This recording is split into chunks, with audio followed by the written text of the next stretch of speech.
ভিডিওটি যদি আপনি শেষ পর্যন্ত দেখেন, কথা দিচ্ছি আপনি যত শক্ত মনের মানুষই হন না কেন, চোখের পানি ধরে রাখতে পারবেন না। একটা 8 বছরের বাচ্চা যার মা খুবই অসুস্থ হয়ে হসপিটালে ভর্তি ছিল, এদিকে বাচ্চাটি 1 টাকার একটা পয়সা নিয়ে বাজারের প্রত্যেকটা দোকানে যেতে লাগলো। বাচ্চাটি একটা দোকানে গিয়ে বলল, আঙ্কেল এখানে কি আল্লাহ কিনতে পাওয়া যায়? এই কথা শুনে দোকানদার তাকে রেগে মেগে দোকান থেকে বের করে দিল। তারপর ছোট্ট বাচ্চাটি আবার আরেক দোকানে গেল এবং সেই দোকানে গিয়েও সেই দোকানদারকে সেই একই প্রশ্ন করলো, আঙ্কেল এখানে কি আল্লাহ বিক্রি করেন? এই কথা শুনে সেই দোকানদারও ছেলেটিকে ঘাড় ধাক্কা দিয়ে দোকান থেকে বের করে দিল। কিন্তু ছেলেটি কিছুতেই হার মানতে চাচ্ছিল না, সে প্রত্যেকটা দোকানে গিয়ে এই একই প্রশ্ন করতে লাগলো। এভাবে সারা বাজার ঘুরে বাচ্চাটা একটা দোকানদারকে পেলো। সেই দোকানদার ছিল বৃদ্ধ লোক। সে খুব নরম সুরে ছোট্ট বাচ্চাটাকে জিজ্ঞাসা করলো, আচ্ছা তুমি আল্লাহকে কেন কিনতে চাও বাবা? এই কথা শুনে তার খুশিতে মন ভরে যায়, কারণ বাজারের এই দোকানদারটাই তাকে শুধু এমন প্রশ্ন করেছে। সে মনে মনে ভাবতে লাগলো, যেহেতু দোকানদার জিজ্ঞাসা করেছে, অবশ্যই এখানে আল্লাহকে কিনতে পাওয়া যায়। বাচ্চাটি উত্তরে বলল, আমার মা হসপিটালে ভর্তি, আমার কাছে আমার মাই সব। আমার মা আমার জন্য সারাদিন কাজ করে, আমার খেয়াল রাখে। আজ যদি আমার মা মারা যায় তাহলে আমাকে দেখার মতো এই পৃথিবীতে আর কেউ থাকবে না।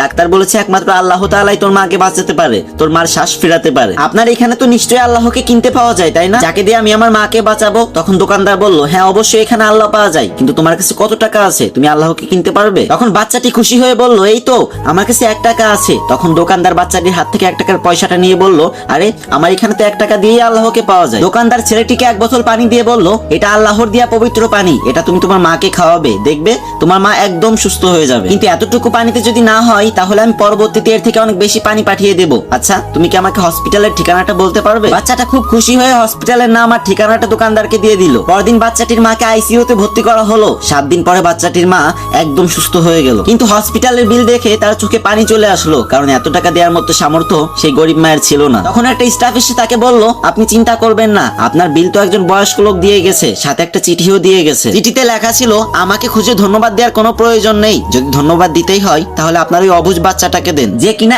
1 টাকা দিয়ে মাকে বাঁচানোর জন্য বাজারে আল্লাহকে কিনতে গিয়েছিল। কি বলছিলাম না চোখের পানি ধরে রাখতে পারবেন না? আজকে আমার কমেন্ট বক্সে তারাই লাভ ইউ মা লিখবেন যারা মাকে অনেক ভালোবাসেন, যদি হাতে 5 সেকেন্ড সময় থাকে, না হলে লেখার দরকার নেই।